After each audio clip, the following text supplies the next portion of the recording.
This is Tennessee Talks with United States Congressman Tim Burchett.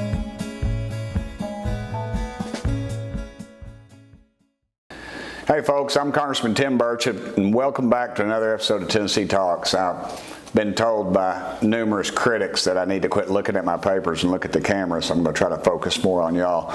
But today I'm joined by my friend Chief Paul Noel, and he's our Knoxville Police Chief, or KPD as I like to call him, being an old Knoxville City boy. I've always had a fondness for KPD. They've always been stand-up folks, and I've enjoyed my relationship with them as a young man. And of course, my daddy, y'all know, was about law and order, and so I have that deep respect for law and order. But I still get nervous though when a chief or a principal of a school walks in. I always think I'm in trouble.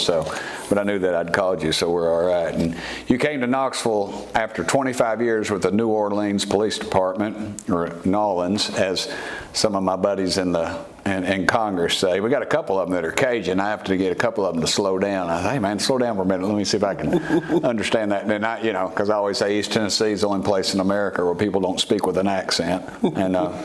And my northern friends and some of my Cajun friends get a kick out of that. But before you came to Knoxville, you served as Deputy Superintendent, Chief Detectives, Chief of Field Operations, leader of the Sexual Assault Special Task Force, commander of the Criminal Investigative Division, and many other things. He came to the job in June of 2022, and we're glad to have you here, Chief. Thank you, brother. Thanks for having me. Obligatory fist bump there.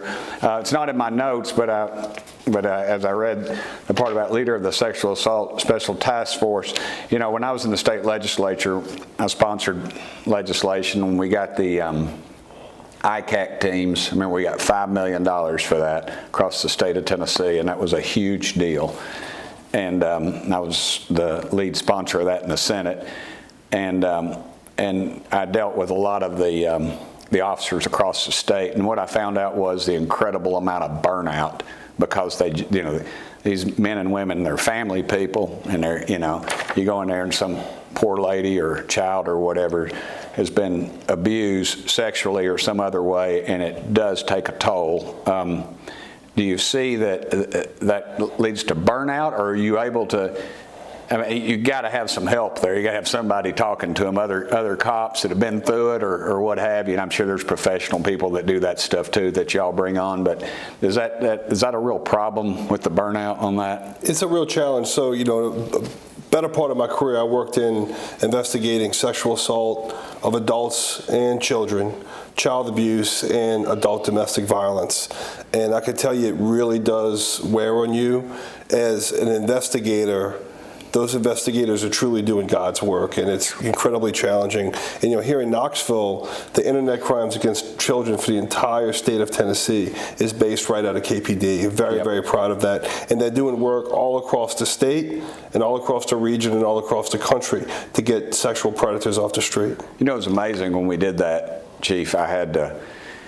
We came up with this idea that we would bring all the senators into a room, and the ICAC guy came in and he showed us the screen across the state of Tennessee, all 95 counties, and they were showing the activity that was going on of these predators, or dirtbags as I call them. It's a family show, won't give all the adjectives, but it went across all the states, and it had the number in these counties. And I remember Charlotte Burks, my dear friend, and she and I came to the Senate together. Her husband had gotten shot. He was a state senator, and he got shot and killed. But anyway, she asked, pull up my county. She had a bunch of those little small counties, and at that time there was 5 or 6 predators that were reaching out to children in that little small county. I mean, in the big, Knox County, Davidson County, Shelby County, it was, double digits, but it was 3 or 4. And I remember she just said, she was just like, and the light went on in the whole room. And leaned over to somebody and said, "I'm getting the funding for this dadgum thing." And that was years ago. I don't know if $5 million would even touch it now, but that's how we got it started. And it really just, I was kind of proud that I was able to get that going, and I'm glad, and I'm also proud of the fact that Knoxville's kind of leading the way with all that. So that's really cool. Back in the day, I would go by and we would buy pizzas for everybody, and I never wanted to see what they were having to view because I'm sure it would have disturbed me. And now I'm a dad, and I know it would just, I stay awake at night thinking about stuff like that. It just, the heinous people that that are out there, just no lack of a better word. No. Anyway, you don't need to comment on it, but I was glad the state of Tennessee passed the death penalty for some of those folks, because I did when I was in the state Senate, and it got thrown out as unconstitutional, which a lot of my stuff, when I would go to the extreme, but now people are seeing it, and I'm glad we're catching on. Anyway, get on to some other stuff. How'd you end up becoming a police officer? Is it in your blood? What'd your mom and dad do? So it's in the family. So I grew up in blue collar New Orleans my whole life. Everybody worked either in a priest, a firefighter, or a police officer, or worked at a chemical factory. That's good Catholic family, I assume. So Catholic. I went to Catholic all boys school all the way through college. So I was educated by brothers and priests. I was coached by brothers and priests. And when we got out of line, the brothers weren't afraid to put you up against the wall. And and I had, my dad wasn't on the job, but I go back 3 generations of family members in the New Orleans Police Department. Wow. And I remember watching the NOPD cops work Mardi Gras as a young kid, and they had the billy clubs. They were rosewoods. And they had a leather strap on them, and they would twirl them, and they had a metal tap on the bottom. Wow. And they would walk down a parade route and twirl those sticks. And I thought that was the coolest job in the world. And it is. And it is. It is. I've had a blessed career. It's the best decision I've ever made. Well, that's cool. What are some of the biggest challenges you feel like facing police officers today? I get disgusted with the people that say ugly things about law enforcement. I always stop and talk to all the officers in D.C., the Capitol Police, and they're friends of mine. They holler at me because I'm a motorcycle guy, and some of those guys that ride the big Harleys that are on the Metropolitan D.C. police force, and I see the morale is just in the pits because you're outside and it's hot, and in D.C. it's just, if somebody's threatening you or cursing you or yelling something off the wall ugly at you, and then they just got to sit there and take it. I can go in there condition comfort, and they got to stand out there and just take it. So, do you see a lot of that as the burnout, or what's the biggest trouble? So I'm going to qualify my answer with one thing. So this is a challenging job because it's coming more and more complex. Yep. We're the last entity that really still makes house calls. We deal with a lot of mental illness, homelessness, all these other problems that police are not really equipped to deal with. And so I think that's really a challenge for police officers. And you see it in some of the big cities where the people really don't respect the police. But I can tell you, my experience in Knoxville, people love the police here.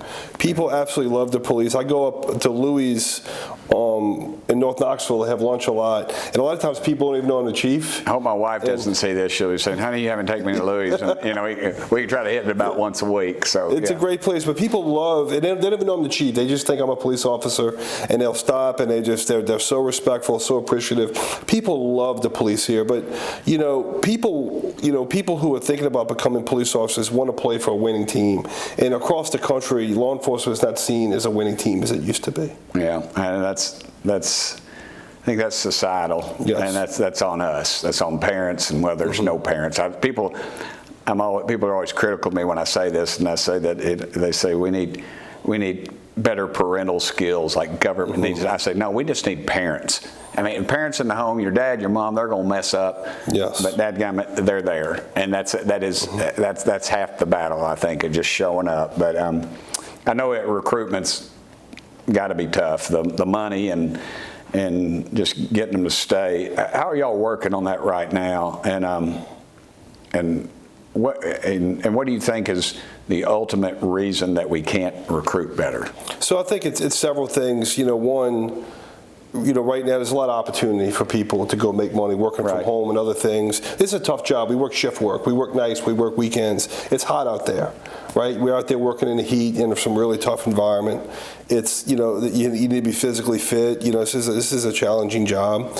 But I think also that I think we need to work hard to make this job seem attractive again. So what we're trying to do in Knoxville is not only we're advertising across the country and trying to bring people in, but we're really investing in our employees and creating professional developments and career paths. One of the great things about policing is you could change jobs without changing jobs. So at NOPD, I was a patrol officer, I was a homicide detective, I investigated sexual assault. You can move up. You can move up in different jobs. I worked on the chief staff, I was a supervisor, I supervised detectives.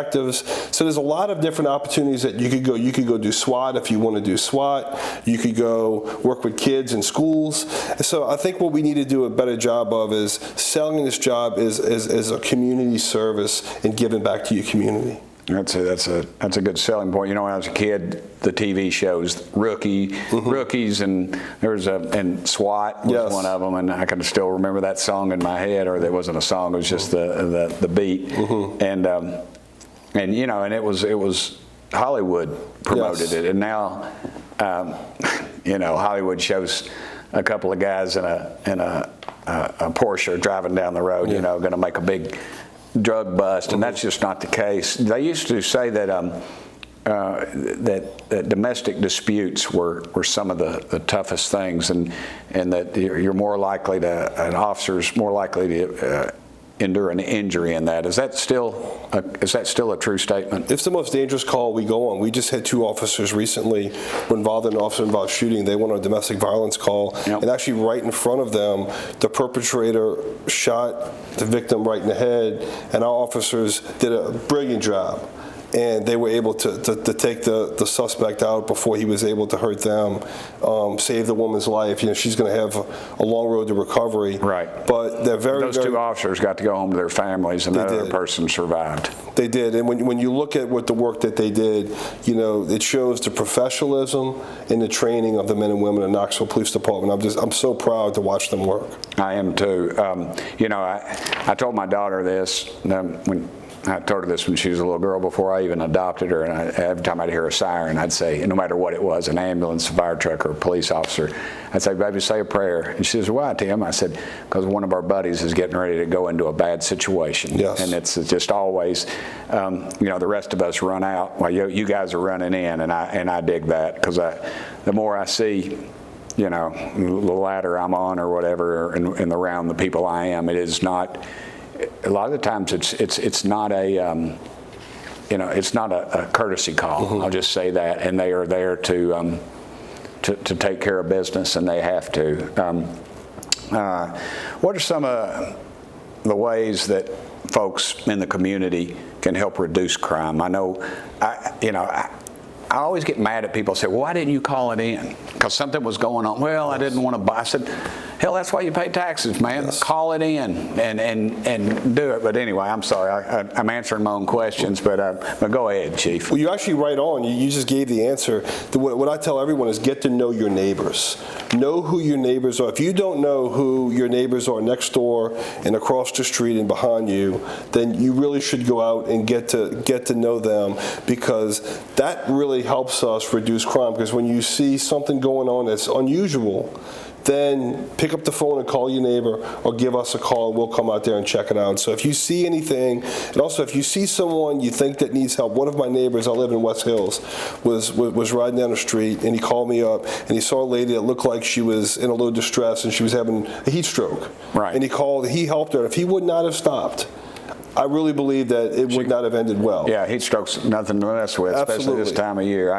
I grew up on the tough streets of West Hills, so that was the best. It was surreal. I mean, it was surreal. You knew your neighbors, yes. and if you weren't at somebody's house, you were at yours, and your parents could find you. And it was just a great. I went to West Hills Elementary School.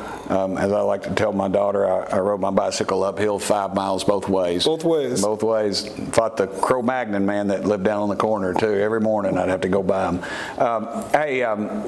How can the federal government best help your efforts? And I know staying out of your business. I always get ticked off, though. I was county mayor before I was in Congress, but at these unfunded mandates, they say, oh, we're going to give this money and we're going to pay cops more. It's still okay to say cops, isn't it? Cops is not a negative. I say cops every day. All right. You pay cops more, but it's like a one-year program, and you check into it, and then you do, and then you hire all these people, and then the money's not there the next year, and then it's an unfunded mandate. You got to raise property tax, and you got to either cut a program out or lay people off and reduce the safety of the community.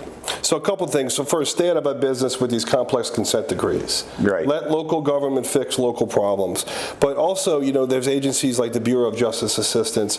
We were just selected, Knoxville was just selected as one of 5 cities as a public safety partnership site where the federal government gives us a lot of technical assistance to get better, to lock bad guys up and get the most violent criminals off the street.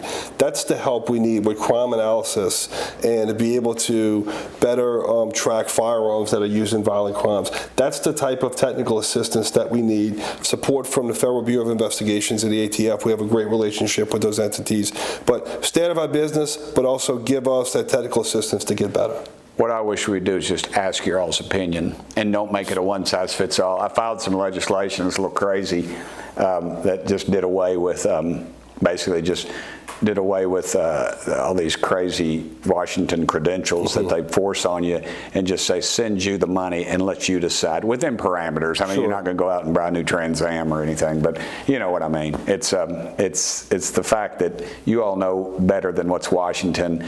And what works in Los Angeles, California might not be the best policy in Knoxville, Tennessee. Not at all. And we get a lot of federal grants, and we're taking advantage of that money. We're locking a lot of bad guys up here, a lot of really violent offenders, gang members coming down from Detroit and other places, coming down to prey upon us. We're locking those fellas up, and with the help of those grants, really does help. Good, bust their ass.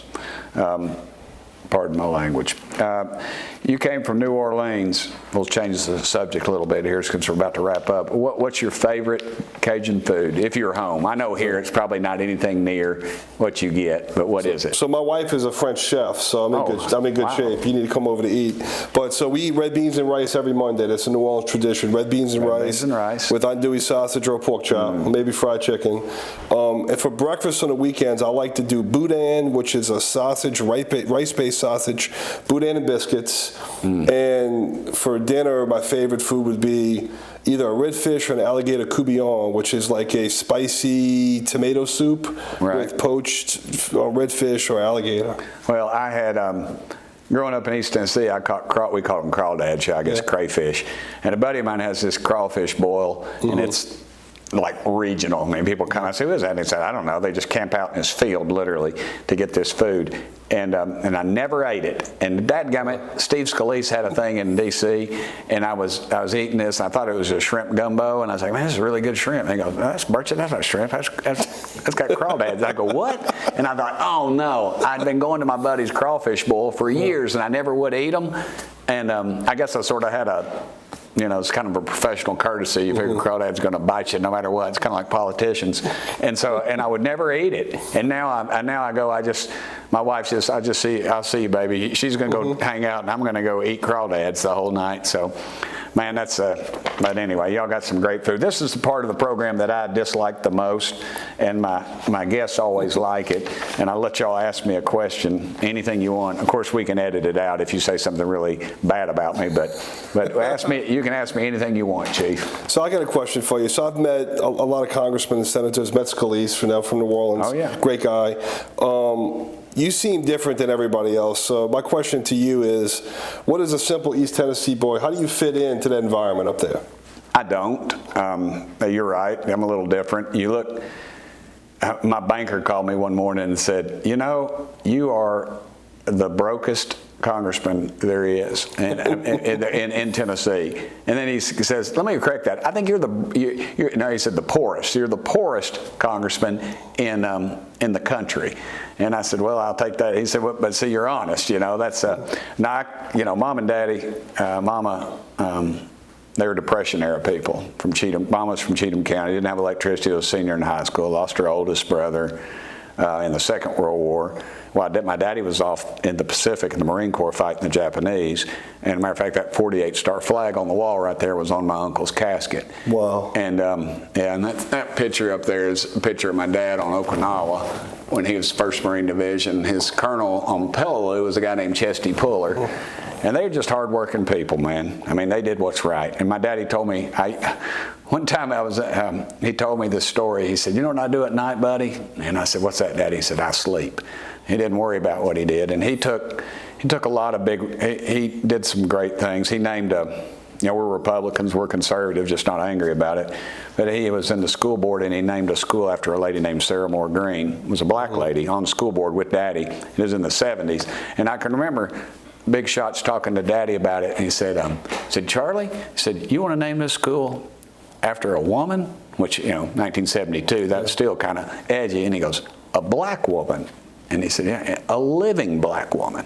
And Dad said, "Well," he said, "I could do something about one of those, but I'd probably go to the penitentiary, And he said, "Well, yeah," and he ended up doing it. And he stuck by his guns. He always did what was right, and Mama did what was right.